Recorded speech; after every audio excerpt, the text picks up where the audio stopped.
Di mujizat yang kedua, anggota keluarga ikut dilibatkan. Kali ini adalah seorang ayah kepala keluarga. Maka sangat penting saudara-saudara kesadaran bagi setiap ayah, setiap suami, setiap kepala keluarga. Dalam tangan Andalah keberlangsungan keluarga Anda dipertaruhkan. Kalau semuanya yang berantakan dalam hidup Anda mau Anda bereskan, belajarlah dari Injil Yohanes. Titik poin berangkatnya dari keluarga kok. Salam damai sejahtera saudara-saudara terkasih pencinta firman Tuhan. Berjumpa kembali dengan Bible Learning with Father Joseph. Saudara-saudaraku, bagaimana kabar Anda hari ini? Jangan dijawab dulu. Karena kali ini saya mau bertanya, bagaimana dengan keluarga Anda?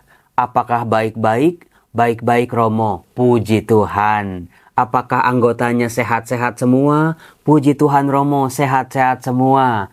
Apakah ekonomi keluarga Anda masih stabil? Tabungan masih oke? Pendapatan masih oke? Puji Tuhan Romo, masih stabil. Dan juga apakah dalam anggota keluarga Anda masih saling mencintai, saling mengasihi, ada kehangatan di dalamnya, ada tindakan kasih dan pengorbanan, bahkan pengampunan. Puji Tuhan Romo, masih ada. Saudara-saudara terkasih, kalau itu yang terjadi, puji Tuhan.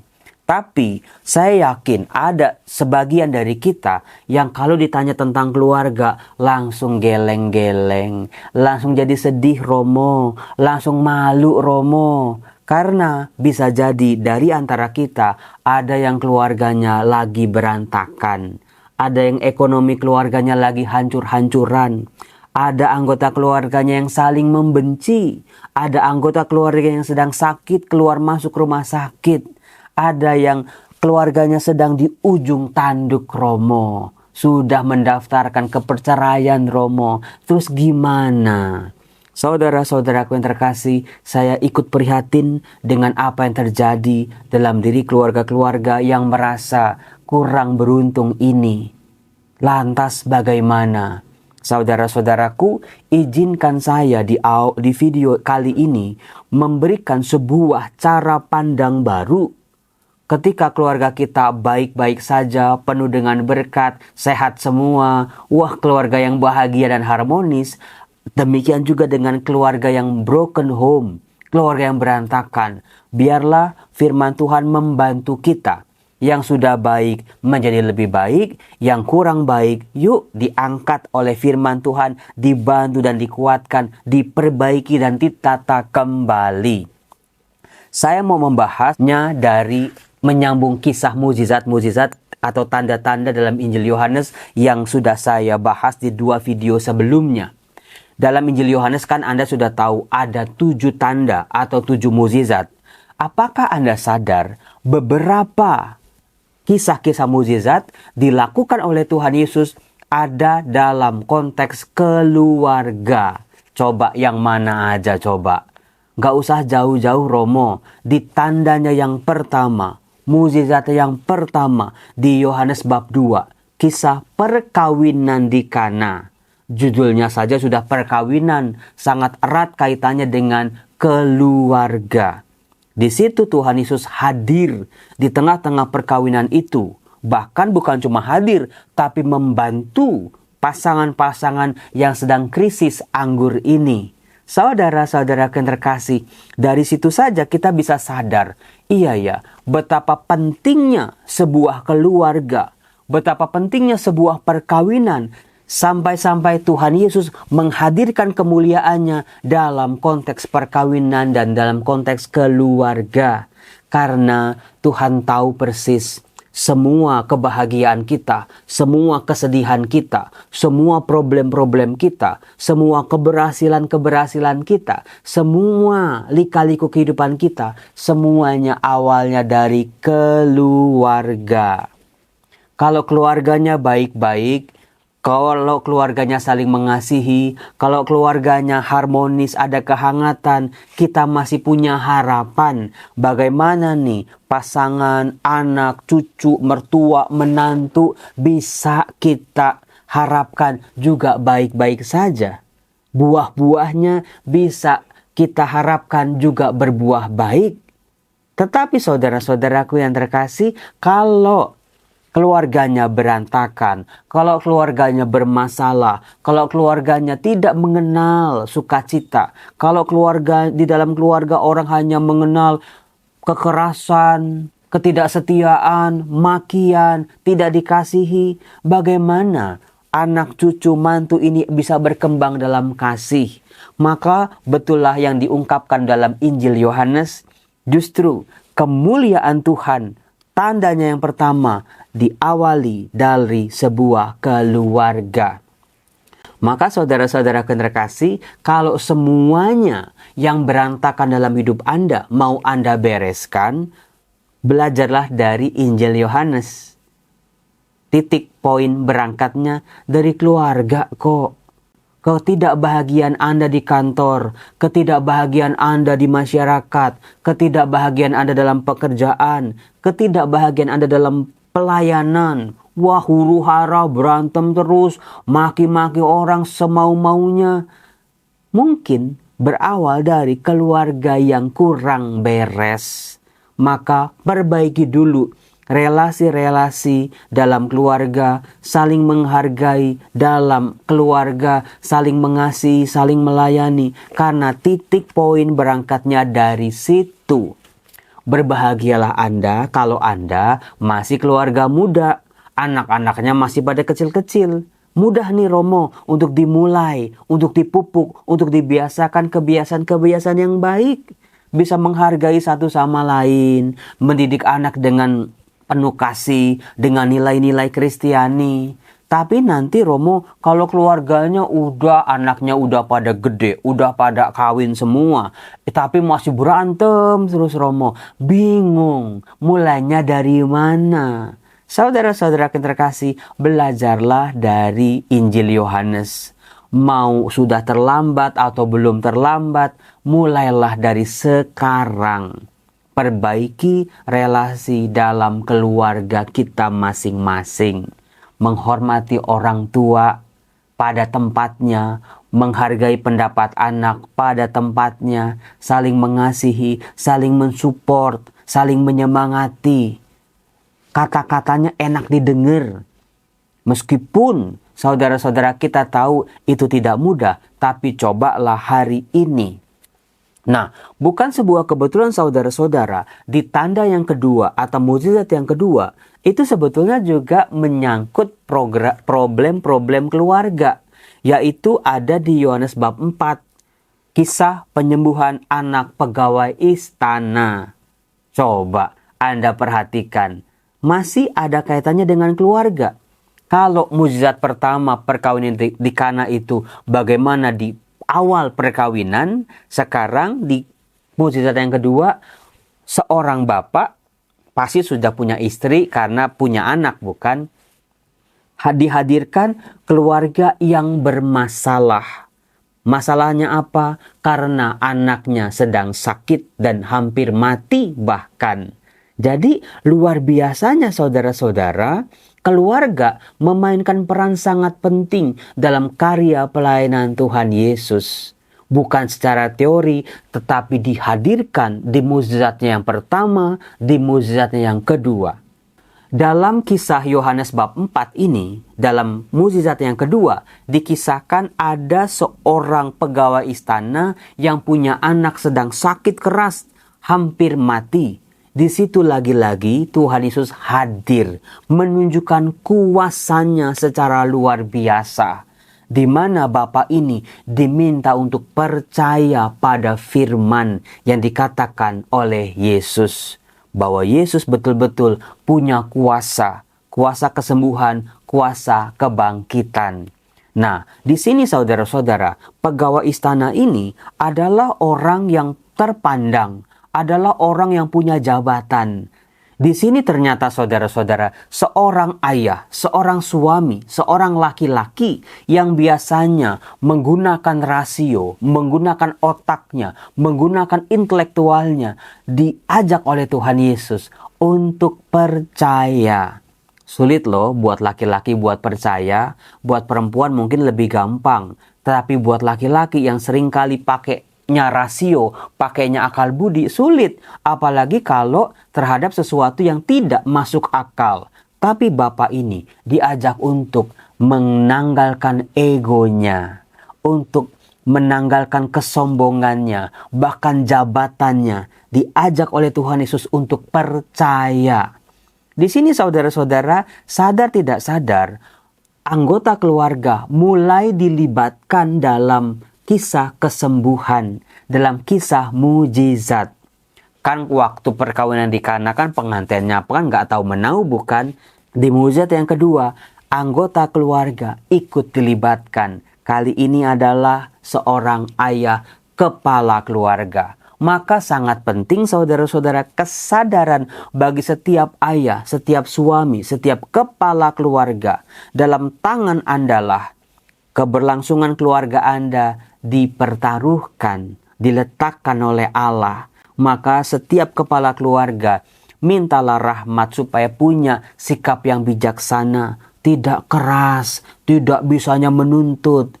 Mintalah rahmat dari Tuhan setiap kepala keluarga. Jangan mentang-mentang Anda yang megang duit, Anda yang cari duit, lalu Anda merasa paling berkuasa. Layanilah keluarga Anda, istri Anda, anak-anak Anda dengan bahasa kasih, dengan teladan hidup. Seorang ayah itu harus diteladani oleh anak-anaknya, mau anak perempuan ataupun anak laki-laki. Karena saudara-saudara, ketidaksetiaan, kekerasan yang dilakukan oleh seorang ayah itu meninggalkan luka teramat dalam diri anak-anak, dalam diri pasangannya. Sangat amat mengerikan. Maka pesan bagi setiap kepala keluarga, para ayah ini, didiklah anak-anak Anda dengan kasih, pimpinlah keluarga Anda, kepalai keluarga Anda, sampai mereka betul-betul hidup dalam kasih Tuhan. Kemudian saudara-saudaraku yang terkasih, kalau kita lihat juga setelah ada kisah kesembuhan di kolam Bethesda, ada orang lumpuh 38 tahun. Anda ingat itu tanda yang ketiga. Lalu juga ada tanda yang keempat, yaitu 5 roti 2 ikan digandakan jadi 5.000. Lalu juga tanda yang kelima, Yesus berjalan di atas air bukan? Nah, di sini penting sekali buat orang-orang Yahudi berpikir secara konsentris. Apa artinya Romo? Ada 7. Di awal itu penting, di akhir itu penting. Yang kedua, ada kaitannya sama yang ke-6. Terus begitu. Nah, ternyata setelah mukjizat pertama dan kedua berkaitan dengan keluarga, ternyata mukjizat yang ke-6 dan ke-7 juga berbicara mengangkat tema keluarga. Nah awal akhirnya ternyata keluarga. Romo kayak ditabok-tabok ternyata Romo. Itulah gaya pemikiran orang-orang Yahudi. Pemikiran yang konsentris. Awal dan akhir itu sambung menyambung. Nanti tengah-tengahnya adalah mukjizat 5 roti dan 2 ikan. Bersyukur dan berbagi sudah saya angkat. Di tanda atau mukjizat yang ke-6 itu diceritakan orang buta sejak lahir. Itu ada di Yohanes bab 9. Kalau Anda lihat itu kan panjang sekali itu. Yohanes bab 9 ayat 1 sampai ayat 41. Di situ juga diangkat persoalan keluarga. Ternyata orang yang buta sejak lahir ini masih punya orang tua. Sejak kecil anak ini dilahirkan memang sudah buta.